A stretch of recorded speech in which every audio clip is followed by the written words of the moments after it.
For every loved Gen Z streamer, there is also one hated by everyone. Starting with Jack Doherty, one of the most hated creators on the internet, whose entire brand was built on reckless stunts and a constant need for attention. Back in 2023, Jack sparked outrage after clips surfaced of him harassing strangers at the mall, and then letting his bodyguard do the dirty work when confronted.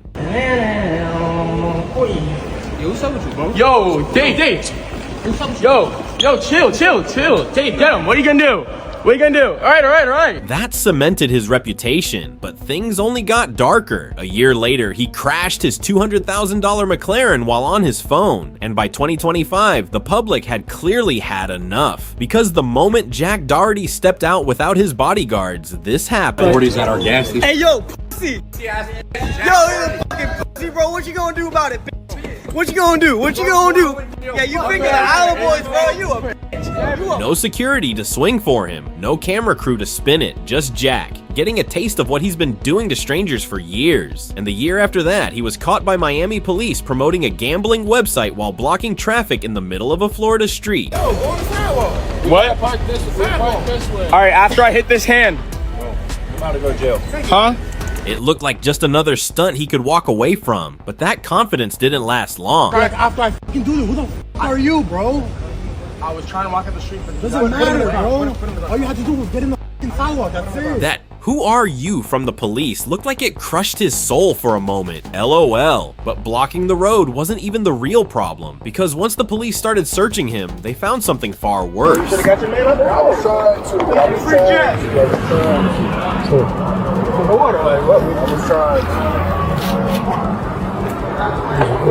Oh, good. Do we chill too? Can I take that off and give it to someone? We're gonna take it over. Wait, no, you can't take it off like that. You're Wait, let me take it. Can I take it off? I'll do it right over. The substance was later identified as half of an orange oval-shaped pill with a 3 imprint, consistent with amphetamine, a controlled substance, illegal to possess. And once it was identified, it was over. Jack was arrested on the spot and charged with possession of a controlled substance, possession of cannabis, and resisting arrest without violence. Real-world consequences, real charges. You'd think he'd lay low. He didn't. Not long after posting $3,500 bail, he was back online, throwing shade at his haters like nothing happened. I just got out of jail, guys, and I'm about to take my first shower since getting out. And that's the thing about Jack. Mall harassment, a totaled McLaren, an arrest on camera, and none of it slowed him down. He's still posting, still pulling the same stunts, same character, same chaos.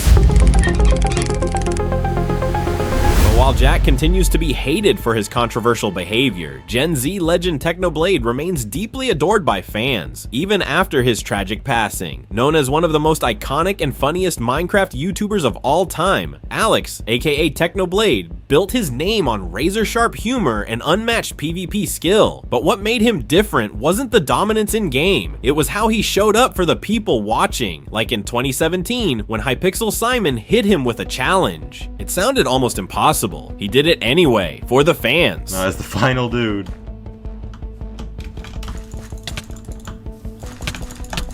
And 1,000. But then everything changed. In August 2021, he revealed that what he'd brushed off as a simple gaming injury from constant clicking, he was something far more serious. So in the last few days of July, I noticed that my right arm was starting to hurt a decent amount, and I thought my best guess was that it was some kind of repetitive stress injury. So, you know, the next day, August 2nd, I headed over to the doctor to see what was wrong, and they ran a couple of scans, and then they came back, and they told me that the reason my arm hurts is because I have cancer. He stayed confident, said he was going to be fine, but the reality of what he was facing only got heavier. I'm talking to my surgeon, and he's not coming out and saying this 100%, but the vibe I'm getting is that he thinks it's going to be necessary to amputate my right arm to actually get the cancer, and so, you know, I'm preparing for this like anybody would. And then for a moment, it actually looked like he was going to make it. I now have 99.9% less cancer than I used to, which is pretty great. World of difference between that at 100%, but so far everything is going according to plan. By July 2022, things seemed to be improving, but everything changed when a video titled "So Long Nerds" was uploaded to his channel. Hi, I'm Technoblade's dad. He wrote a message and he asked me to read it to all of you. Hello everyone, Technoblade here. If you're watching this, I'm dead. But even after he was gone, his influence didn't stop. Millions of fans kept his name alive through tribute videos. And eventually, he was even featured in the Minecraft movie. Is he some kind of king? No. That's a legend. As of today, Techno's legacy continues to grow online, with the Minecraft community still echoing his name like he never truly left, cementing him as not just one of the most beloved creators of his generation, but one of the most beloved creators of all time. While Technoblade got everything right with almost nothing, our next creator did the exact opposite. Rakai got handed everything and turned every opportunity into a controversy. He first appeared on the radar in April 2024, hopping on a video call with CaseOh, getting a cosign from one of the biggest streamers alive. You know what I mean? It's just like so just cool and just like wow, man. Wait, I don't, where you from? From New York. From New York. Do it different. Wait, what part of New York you from? 305, upstate New York. Nigga, you from upstate? Yeah, do it different. God did. Wait, what part of upstate? Like Buffalo, like where? Like Syracuse. Syracuse? That should have been the launch pad. Instead, it became the before picture. Once Rakai moved into the AMP house, the controversies started stacking. Casually on his phone while driving on stream, laughing while a homeless man ate beside him, crashing out on his own viewers for not donating enough. Each one worse than the last, and each one treated like content. Then in March 2026, he competed in MrBeast's streamer tournament, a $1 million challenge, and somehow made that about drama too, getting confrontational with other creators on camera when he should have been focused on the competition. Whoa. Chill. Security. Chandler. And just when it seemed like the tournament drama was done, another clip resurfaced from the same event. Rakai, after fellow creator Rubius got eliminated, hit him with the Take the L Fortnite emote to his face, on stream, in front of everyone. Going back to slingshot. Ain't no way. He's good at the throws. Ain't no way. He's emoting on him. A toda mi comunidad. Justice. Cállate, niño, anda, cállate, niño. En fin, chicos, ha sido imposible, llevamos aquí 2 horas tirando. Yo creo que al final ha sido. A lot of players already disliked him, and when Mari got eliminated from the same event and broke down crying, Rakai mocked her so badly, pretty much proving their point. No, because you're bad energy, bro. You're bad energy. People just don't like you because your reputation. They're like, nah, we're not doing it with this. Bro, I'm like the most hated person, bro. You up there. If I have a chance, I'm getting him out. Yep. He needs to leave. Mari, I am so sorry. You're gonna make me cry. It's okay. It's fine. It's fine. It was an experience. Love you, Mari. Womp. Cry about it. Not a joke, not banter, just straight disrespect to someone who was already out. And then it got worse. Back on his own stream, Rakai went further, issuing direct threats toward her. On camera, recorded, permanent. I can't hold this back.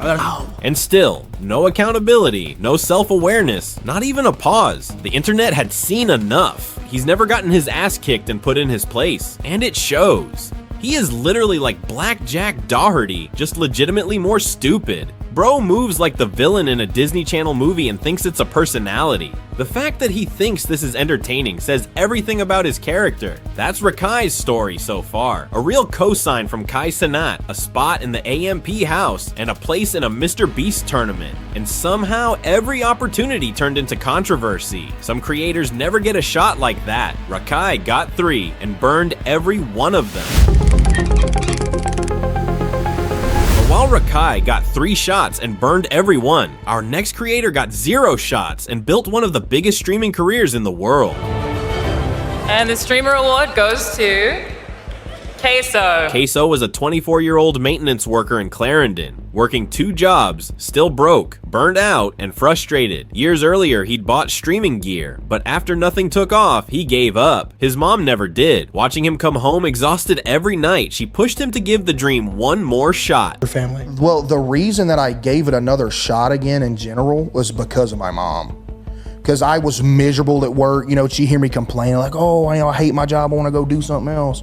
And then she told me that week, the reason I even, like you could pretty much attribute it to her, because the reason I even tried it again was because that weekend she said, why don't you give streaming another try? Just upload some clips, you're funny, see what happens. A couple days before he started streaming, his debit card had been declined at a Family Dollar. a reminder of exactly why something needed to change. I was working 2 jobs at the time I was streaming. And right, like a couple days before I started streaming, my card got declined at the dollar store because of the 2K builds. You know, I own everything I love. I went to the dollar store, the Family Dollar. I bought 2 bowls of noodles and a can of Pringles. Tried to swipe the card, it got declined. I just ran out the store on them, bro. He didn't have what most top streamers had back then. Just a PC, mic, terrible internet, and a mobile hotspot. But he did have his mom, the same person who'd been watching him play video games every night since he was a kid, long before Twitch even existed. And me growing up, like I'd be playing Call of Duty, she'd come and lay in my bed with me when I was a kid, watch me play Call of Duty for an hour before she went to sleep. You know, she always watched me, like playing baseball at every game. Before he even started streaming, he posted 3 TikToks of him playing 2K, went to sleep,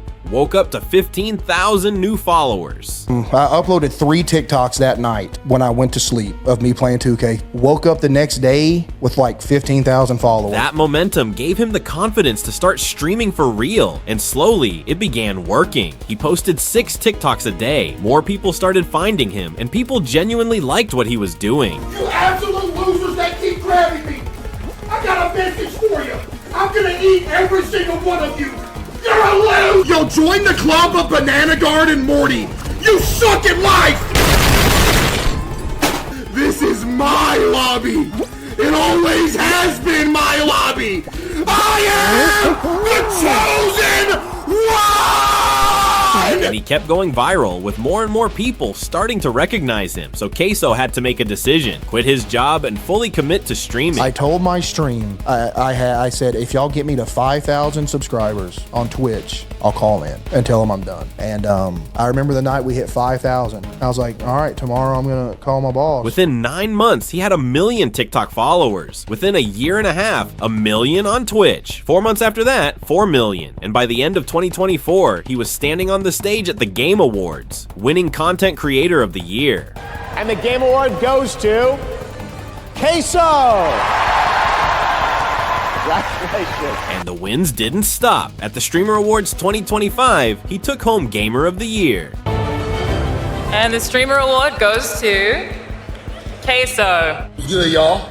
It's the 2024 Gamer of the Year award winner here. So if you're seeing this video, that means we also won the 2025 Gamer of the Year award, which means we went back to back. Oh, but here's the part that separates him from every other creator on this list. His mom recently went public about the offers he's turned down. Game companies offering him millions to play their games on stream, sponsors lining up, and CaseOh said no to all of it. In her own words, he'll get offered a lot of money to play a game, and it's not his style. He's turned down millions. He knows his community won't watch it. He loves his community. He turned down generational money because he respected his viewers more than the paycheck. This man is the definition of staying true to your roots. He turned down millions for us. The least we can do is keep watching. That's why CaseOh isn't just one of the most loved creators of his generation. He's proof that you don't need a cosign to make it. You just need someone who believes in you, and the discipline to never forget who helped get you there. But while CaseOh built his empire by respecting his audience, our next creator built hers by doing the exact opposite, putting other people in danger, on camera, for views. You're gonna with these people, they're young people, and you're gonna get them arrested. You know what? So take this shit and leave, bro. Natalie Reynolds was one of the biggest IRL streamers on Kick. More than 5 million YouTube subscribers, 76,000 peak viewers in a single stream. But to get there, she did things most streamers wouldn't even consider. Oh my God. It's... Oh my God! Oh my God! I'm gonna kill Put your hands up, Natalie. Put your hands up. Oh my! Okay. Get out of the car. It started with the small stuff. Body paint on her bare legs at the gym, swimsuit bottoms underneath, claiming she did nothing wrong. I do have clothes on. That's money. Go closer. How's the body paint? Not in body paint. I work in the industry enough to know. Then it escalated. In January 2024, she went hunting on stream, chased a wild boar for 2 hours with hunting dogs, killed it with a spear, on camera. Come on, don't pull killing my dog. Push in. A few days later, she did the same thing with a crocodile. Get it? That's you, Comic! Let's go! Who I shot her in the head, first one! That one got her banned from Kick. But none of that compares to what she did in Austin, Texas. May 2024, Natalie was filming an IRL stream when she dropped her RFID scanner into Lady Bird Lake. So she walked up to a woman on the boardwalk, a woman who was allegedly homeless, and offered her $20 to jump in and get it back. You jump in the water to find it for me. Well, why don't you jump in with me? I'll give you 20 bucks. 20 bucks? Yeah, that's a that's a good deal. The woman agreed, but there was one problem. She couldn't swim. I'll jump in after you. We're jumping together. All right. You should just jump in right now. But I'm gonna jump in with my shoes on. Okay. Ready? Yeah. Ready? Oh! Wait, what did you see? Oh, You said it was okay. You said you wanted to swim. You told me to jump in. I didn't tell you to jump in. Thank you guys. We're gonna have you guys get out. And the moment things went wrong, Natalie walked away while bystanders called for help. She said she's stuck. Oh, this is bad. I can't swim. She's floating. I'm gonna f***ing kill her. She says she's drowning. Wait. I'm sorry, I didn't know. I think you literally did. No, I didn't. I swear. Let's go. God, there's a fire truck. Nah, this is bad. Natalie. That was the moment the internet turned on her completely. During Ice Poseidon's scavenger hunt event in June 2024, a $30,000 prize stream, Natalie pulled out a paintball gun and shot fellow streamer Benny Mac live on camera. Hey, that's assault. I don't have glasses on. That's against TOS. Don't come at me with a firearm. Yes, I disarmed you. Dude, you're psycho. No, you're the psycho. Look at my arm, you psychotic. Man. She publicly accused Jack Doherty of grooming minors in a money feud. She accused Neon's manager of scamming her out of $30,000. She got into beef with every other Kick streamer. She was the common denominator, and the internet noticed. Then came June 2025. TikTok finally had enough and banned her account permanently. What did Natalie do? She showed up at TikTok HQ in tears, begging to be unbanned, filming herself crying. Even her meltdown was content. I have been banned from TikTok once again. The reason I was banned is because a jealous girl on this app reported me for copyright, trying to claim that I copied content. Natalie Reynolds had millions of followers and a peak audience that rivaled some of the biggest names in streaming, and she spent every bit of that platform pushing the limits until the platforms themselves pushed back.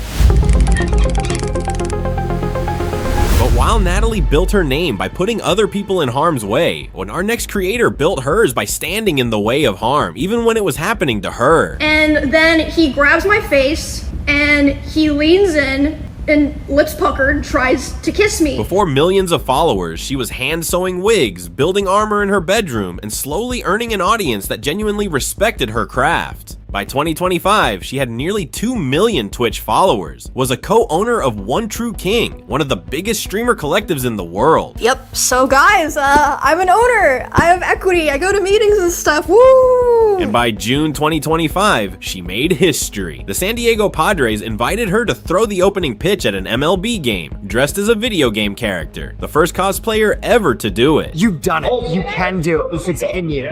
Just take your time, breathe. Throw this game. From the popular video game Goddess of Victory weekend, it's Rappy, brought to life by Emiru. Rappy, please deliver your bits. But what makes Emiru loved isn't the cosplay or the followers, it's what she does for the women around her. In March 2025, she was live streaming with Cinna and Valkyra, a marathon designed to highlight women in streaming. Midstream, a man walked up to them in person, asked Emiru for her contact info. Can I sing for a change? A change for the better, as you would say? Okay. And the change would be for her number. Can I get your number? I don't have a phone. Wait, put your number in mine. I don't know how to use a phone. I'm sorry. Wait. So I'm gonna keep following her. Huh? I'm gonna keep following her. Not another one. I know. When Emiru refused, he kept following her, and it didn't end well. Hey, excuse me? No. Security? Emily, no. Hey, stop. Whoa. Let's fucking fight right now. What? Get away from now. Hey, what's going on? Security! He's harassing us. What's going on? What's going on, man? Right now. I'll kill you right now. Fuck off. Kill you right now. Security, please. Security! Emiru didn't go quiet. She used her platform to make sure people knew exactly what happened, and made sure Cinna and Valkyrie were protected too. Then at TwitchCon 2025, a man breached security and forcefully grabbed Emiru, and he did this.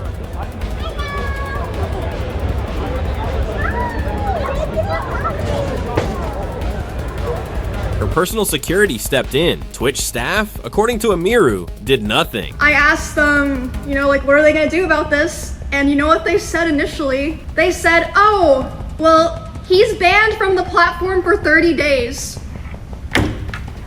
That's when Emiru did something most creators don't have the courage to do. She called out the platform that pays her. In Twitch's statement, they said the guy was immediately caught and detained. I'm sorry, but that is a blatant lie. She pressed charges, pushed Twitch to permanently ban her assailant, and helped force TwitchCon to overhaul its security policies. One incident led to lasting protection for countless female streamers. That's why Emiru isn't just one of the most watched creators of 2025. She's proof that the people who deserve a platform are the ones who use it to protect others.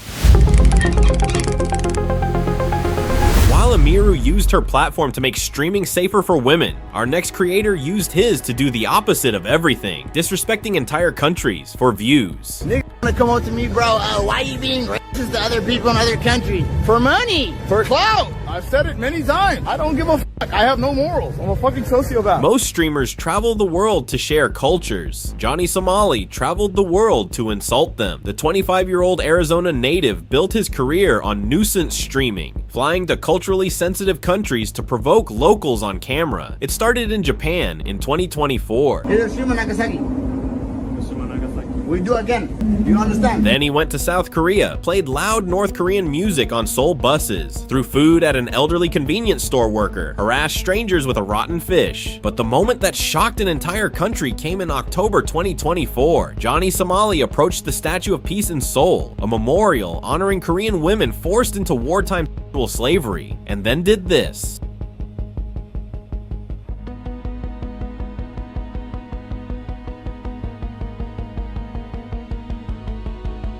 Parliament took notice. Bounties were placed on his location. A former Korean Navy SEAL tracked him down and knocked him out cold on stream.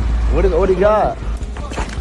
Yo, YouTube terminated his channel. Twitch, Kick, Rumble, Party all banned him. South Korea barred him from leaving. Then in April 2025, he was investigated for distributing sexual deepfakes targeting minors. On April 15th, 2026, the verdict came down. Guilty on all 8 charges. South Korea's justice minister proposed laws targeting foreigners spreading hate online. One streamer, new legislation. Johnny traveled the world provoking strangers for attention, and the countries he visited remembered him for all the wrong reasons. But while Johnny Somali traveled the world to insult it, our next creator did the exact opposite. Same job, same passport, completely different legacy.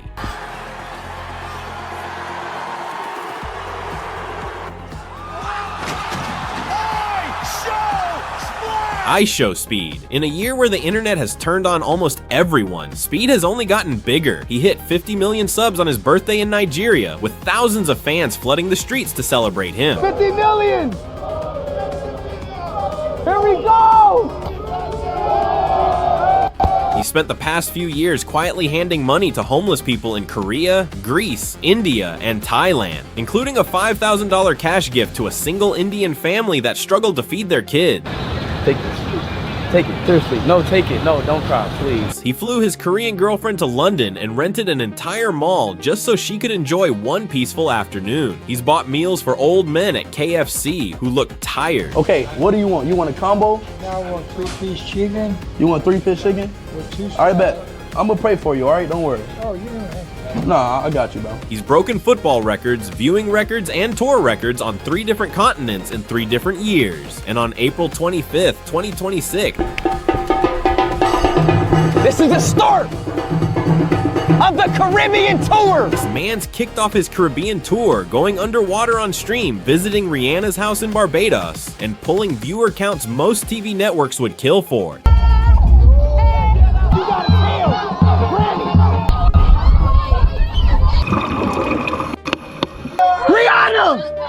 Green apple? There has never been a more loved streamer in the history of the internet, and that's the the difference between every creator on this list. Some earned their spot, some wasted it, and one of them isn't here anymore to enjoy his. Subscribe if you're new, like, and drop a comment below, and we'll see you in the next one.